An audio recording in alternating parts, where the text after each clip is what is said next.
What's going on, guys? Apologies for the brightness. It is very sunny here. This is the peak of our English summer. That's probably going to last all of about 2 days. But anyway, apologies for the lighting. I can't seem to get it a little bit brighter. My bald head is obviously reflecting that quite nicely. So obviously, look, big up, repping the old school GWP physique garms. What an end to an era that is. But anyway, the topic of today's video. So, I'm going to give some considerations of use and abuse within anabolic and androgenic steroids. And I think it's important first to understand that this is not an easy black and white answer.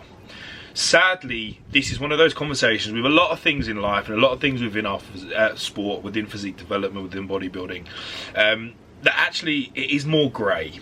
And you have to look situationally at each and every single individual to make and determine whether something is use or abuse. But firstly, let's look at what are typical clinical definitions of abuse. Now, when we think of abuse, we think straight away more so of recreational drugs. Heroin, crack, cocaine, ecstasy, ketamine.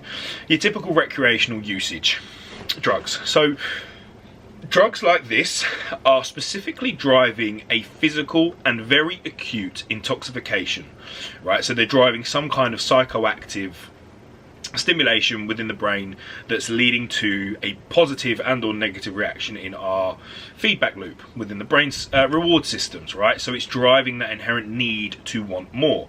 Now, when we think about use within recreational drugs, we think about experimental use. So let's just use a situation here. Maybe you're in your teenage years, maybe you go to a party, you try cocaine once at a party, but it doesn't happen again. Now, you used the drug, you tried the drug in an experimental way to see what it felt like, and it didn't happen again, or it might have not happened for another year, 2 years, 3 years away. This could be considered use. Now, someone who is using it once every weekend, or twice a weekend, or even every day, that's where we cross the barrier of abuse. So one of the first things to consider within this use-abuse kind of spectrum here is dosing frequency. So how often are you trying to achieve the desired effect? Something else to consider is the dose itself. Now, obviously, as these things cause an acute intoxication,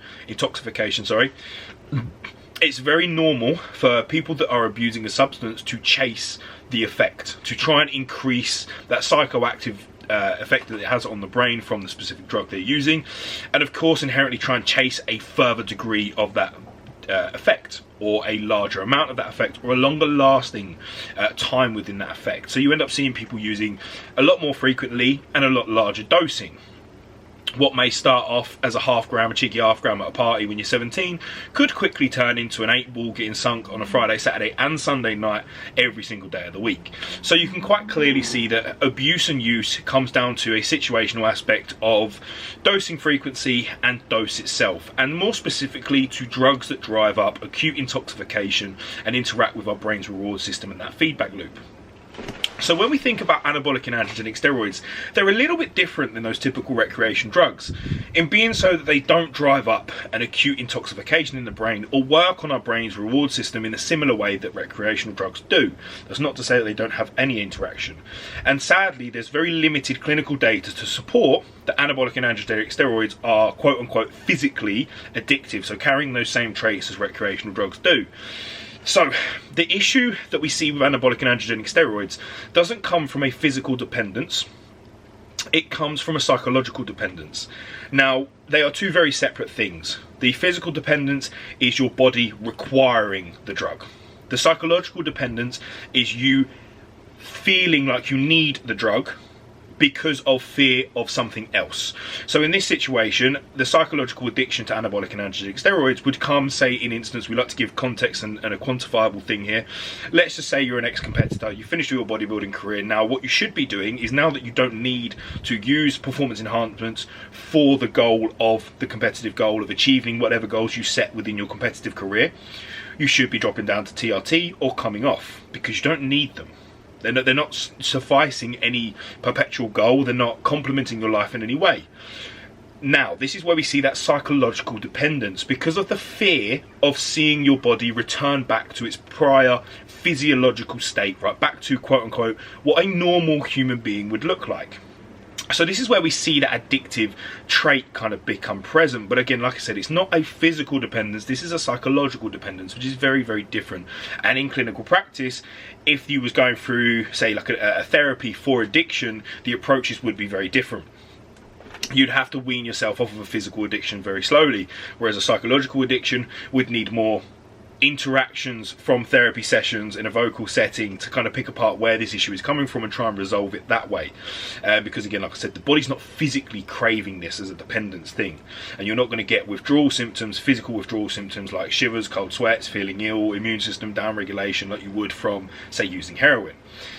So when we look at competitors in their competitive lifespan, so the likes of individuals who are chasing their competitive goals or chasing the physique that they want, because it may not be, look, I don't see an issue with people using steroids recreationally without the need of a competitive goal. Maybe they don't want to step on stage, but they want to try and achieve for their own personal benefit some kind of physique level, or try and reach a peak within their physique goals that they've set.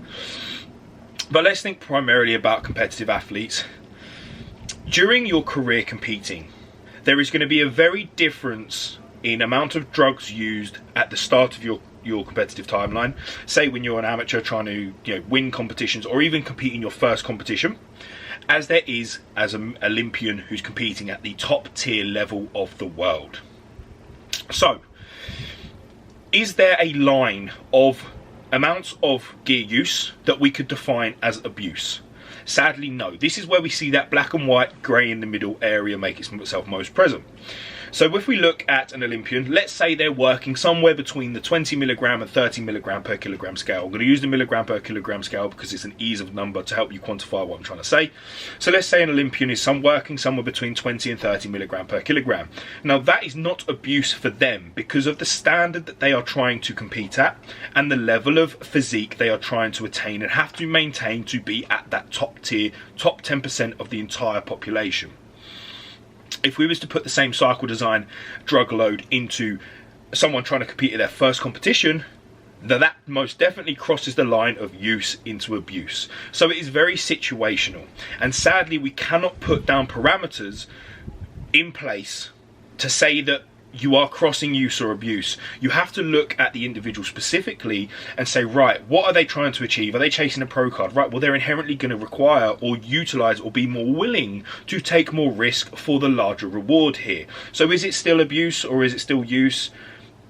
That it's very situational, you see. So all I will suggest here to close this kind of short dive into what could be a very complicated subject is work out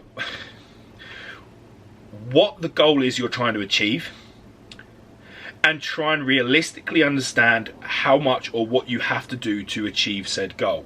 It's going to be very different for person to person. Everyone has their own genetic, unique individuality for response to not only training and food, but also to drugs, right? Every single person is going to have a slightly different response to upregulation of androgen receptor activity.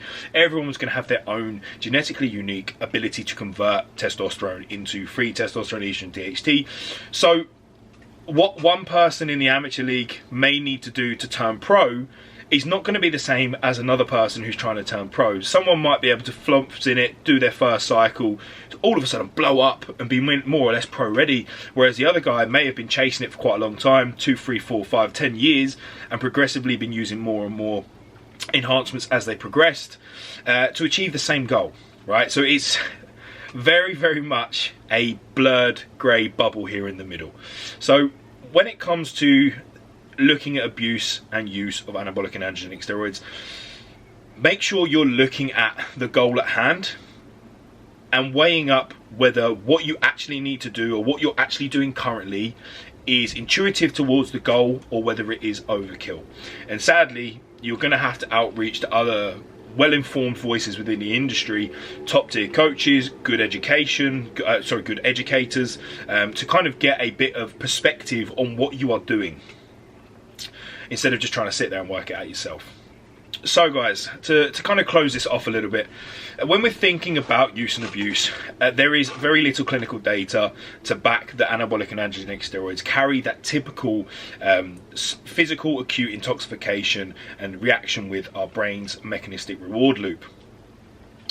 Therefore, we haven't got the evidence to support to say that anabolic and androgenic steroids are addictive or would fall into the cap of being physically abused from that means.